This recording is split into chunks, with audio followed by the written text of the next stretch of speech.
Hi everyone, welcome back to the channel. Today we're going to talk about The Hero of Ages, the final book in the Mistborn trilogy by Brandon Sanderson. So in this review, we're going to talk general, non-spoilery thoughts in the beginning, and then we're going to move over to the spoiler section, where I'm going to talk pros and cons, and give my general spoilery thoughts on this series and this final book in the series. So with that being said, hit that like button, and remember to subscribe to the channel if you haven't done so already, and let's begin.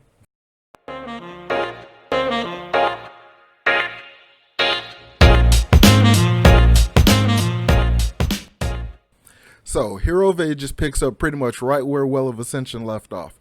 Vin unknowingly released Ruin because she tried to unleash the power which she thought would protect the world from the deepness, but of course, it was a trick, and it was Ruin who was imprisoned, and now he's unleashed, and he's able to basically go along with this plan to try to destroy the world. So now they basically have to deal with everything. Ellen is the emperor, and Vin is his, assassin wife and everything. So now they're trying to deal with what's going on and trying to save as many people as possible in the, in the limited amount of time that they have available to do so. So, in all honesty, that's all I can say that's not a spoiler. So, everything from here on out is going to be in the spoiler section. So, there's your spoiler warning for Hero of Ages. So, with that being said, let's get started on the spoiler stuff. So, for this book, I honestly don't have a lot of cons. So, I just want to touch on the one primary con that I had in the last book that becomes more prevalent in this one, and I can actually talk about it more. And that's with Sazed. So in this book, at the end, Sazed becomes Harmony. Sazed takes up Ruin and Preservation. He takes up the two shards and uses them in tandem to become Harmony. So the only reason he was able to do that is because he had enough of a connection with both Preservation and with Harmony. With Ruin and Preservation. The only reason he was able to develop a connection with Ruin is because he lost Tindwyl because he fell in love with her. So when she died, he basically became an atheist. He started to doubt all the religions that was in his copper mines and stuff, and started to go through all of them and study them and try to basically prove them unequivocally, and then was throwing them all away and stuff. So that kind of led to him having enough of a connection to Ruin to be able to take up both shards. But I have a big problem with this, apart from the fact that it proves that Tindwyl literally only existed as a device to allow this end, which, whatever. But this is the only time that I can think of that Brandon's actual personal religion stuff poked his head. So what I mean by this is, in my experience, most people who are religious tend to believe that atheists come about as a result of some sort of issue, like a trauma or a loss or something like that. They'll get mad at God or something and leave, their religion. But as an atheist, I know that this isn't true. From what I know, and from a lot of the theists that I do know, it tends to go the other way. Like, you suffer a major loss or a huge tragedy, that tends to drive people towards religion, not necessarily away from religion. But of course, everyone's different, so different situations and all that stuff. So it felt like the motivation for him to go down this kind of darker path and this non-religious path and all this kind of stuff, it felt weak to me, and I didn't really care for it, and it felt off, and then it almost felt a little like a backhand atheist a little bit. That just might be being a little too personal about it, but that's kind of how I took it. I didn't dig it. So if I do have a con for this book, it'll be that. But luckily, it didn't affect my enjoyment of Sazed becoming Harmony and the way all of that played out. That was still awesome. And the reveal of Sazed being the Hero of Ages, I think was done really well, because the way that it's shown that Ruin was able to influence the prophecies and all this stuff, anything not written in metal was not safe because he can influence it. And I love that, that makes so much sense, because it's not like a limitation of his power. It's not him being weak or anything. It's a reflection of the way it works. It's the reflection of the way it all works. Like, from a shard perspective in the cognitive realm or in the spiritual realm, especially on Scadrial, metal glows like the sun basically. So anything written in metal, he can't see it, so he doesn't know what it says, so he can't change it or manipulate it or do anything like that. So it's not a limitation, it's just a function of the way it all works. So it makes perfect sense. Like I love the thought that went into that kind of thing. And then when you like start to hear some of the original terrorist like prophecy translation and stuff, it fits with Sazed so perfectly. Like he'll hold the history of the world on his arms and stuff, meaning the copper mines and everything. Like I thought that was beautiful.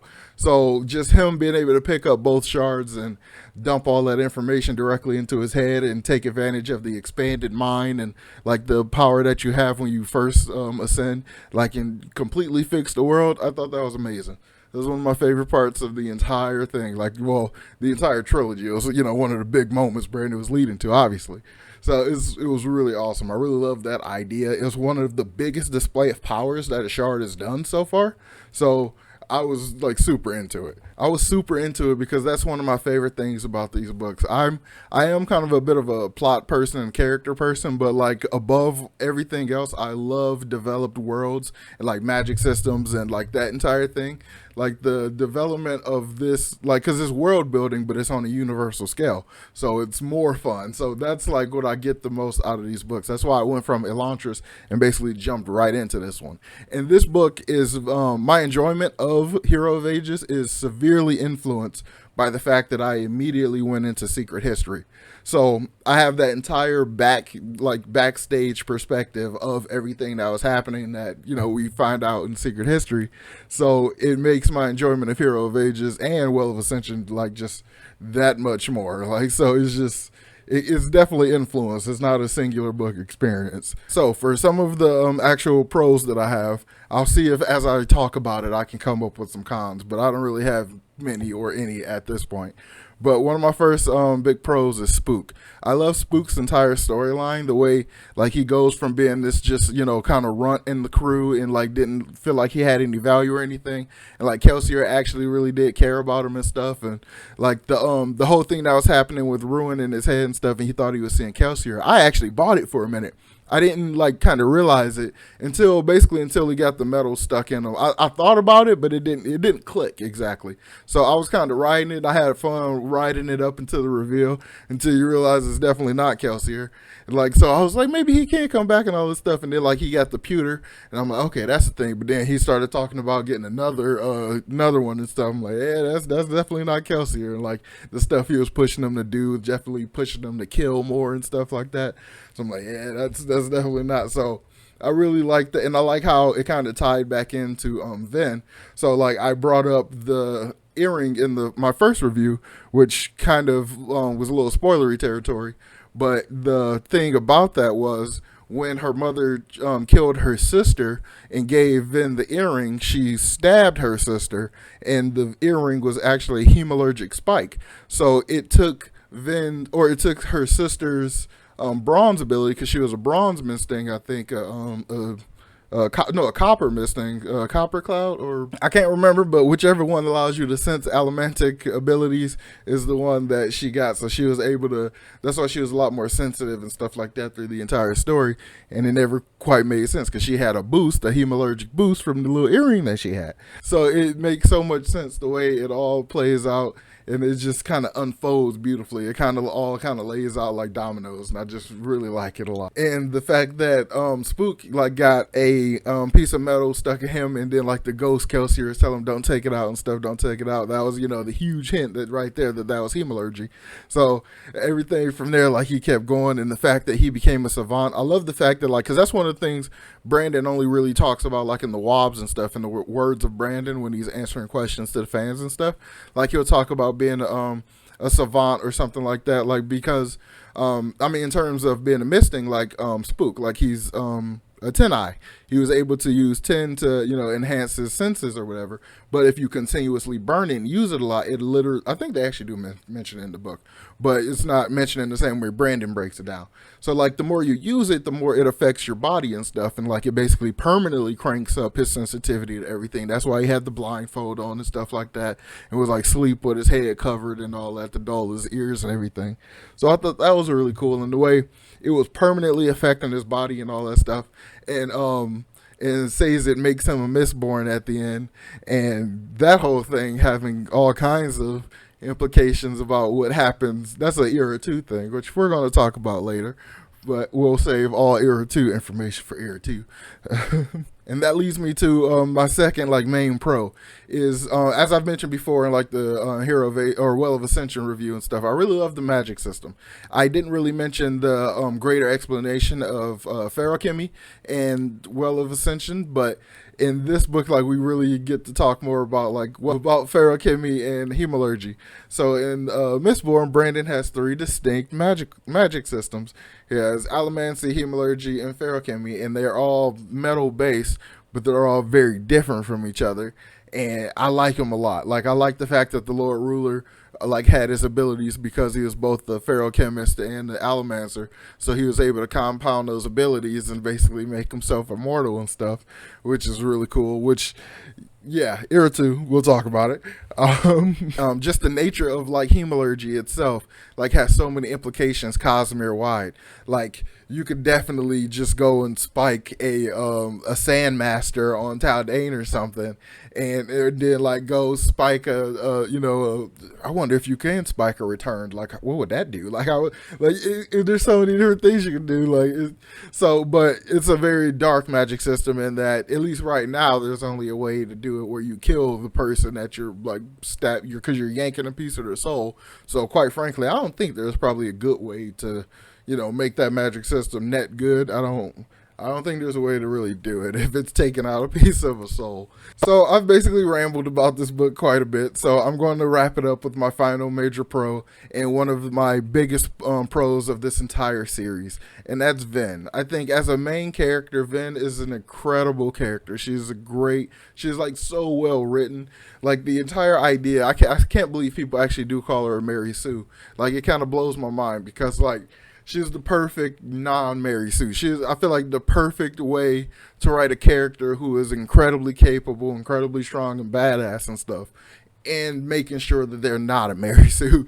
Like it feels so deliberately not, because to the point where like everything that happens is functionally her fault. Like I mean, yeah, the fact that she got manipulated into it is evidence that she's not a Mary Sue. So like she unleashed the devil of this world functionally, and his actual plan, 100% plan, not through misconception or misconstruing of information or anything. His plan was to kill everything and everybody.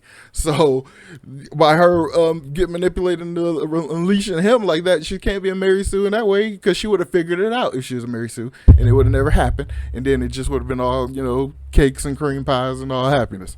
But it didn't happen that way, so she's definitely not. And the love story between her and Ellen, like I said in the Final Empire review, I don't really care for that whole romance thing, but I think Brandon kind of got it out the way quickly because he knew he wanted to use them as basically a team partner dynamic kind of thing.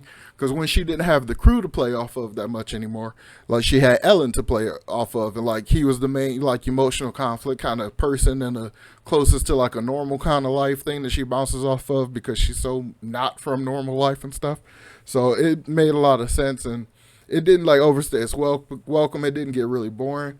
And then when the way Ellen gets killed at the end, I thought that was amazing. I thought the entire way Brandon had Ven ascend, and like her body was atomized, so she couldn't really do much of anything. But the level of power she had in that moment, she could have done something, I think. But the fact that she understood that that wasn't what she needed to do at that moment, and she watched Ellen die and stuff, and it like it didn't like just destroy her and like make her screw up everything that she was doing and all that stuff at the moment. It literally gave her the strength to sacrifice herself, to destroy herself and ruin, and basically leave the shards down there for Sazed to pick up. And Sazed just kind of figuring it out and picking up the shards, and like, okay, I love what it does for the world building and the universe building, but there is a little bit of okay, that was just a little simple. So, but I'll let it go. I'll forgive it, definitely. So what was your favorite part of the Hero of Ages? Let me know in the comments down below. And remember to like this video and subscribe to the channel if you haven't done so already. And I will talk to you all next time. Peace.